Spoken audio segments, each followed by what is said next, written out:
السلام علیکم ګرانو دوستانو. نن به زه تاسو ته ووایم چې رشید خان یو ځل بیا تاسو ته ډېر سخت ضرورت لري، هغه څنګه او ولې. دغه ویډیو تر اخره پورې وګورئ او همدغسې رشید خان مینوال کاست دی نو تاسو هم ورسره کولی شئ چې مرسته وکئ. نو که تاسو همدغسې د کرکټ په هکله باندې نوي خبرونه ځان خبرور غواړئ نو دغه کرک پشت یوټیوب چینل د سره سبسکرایب کولی شئ. نو دوستانو که تاسو ته یاد سي ما هغه څو ورځې مخکې یوه ویډیو نشر کړې وله د رشید خان په باره کې ما تاسو ته ویلي ول چې رشید خان تاسو ته ډېر سخت ضرورت لري.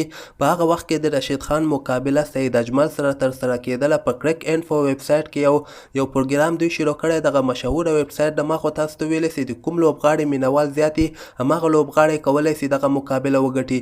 لکه څنګه چې تاسو رشید خان ته هغه تېر وار ته دومره زیات ووټونه ورکړي ول نو تاسو کولی شئ همدغه اوس ته چې کومه مقابله ترسره کېږي دغه د ویسټ انډیز مشهور او خطرناک لوبغاړی انډری رسل سره مقابله ده.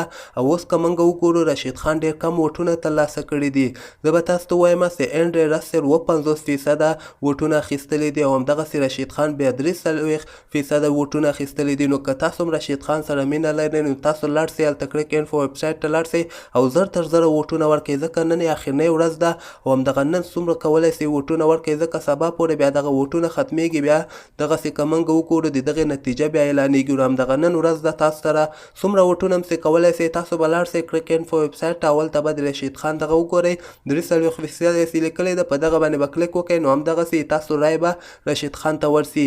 نو همدغسې تاسو کولی شئ که چېرته رشید خان دغه مقابله م وګټي نو همدغسې بیا مخکې راونډ ته وځي اول ته بیا بل لوبغاړي سره مقابله راځي.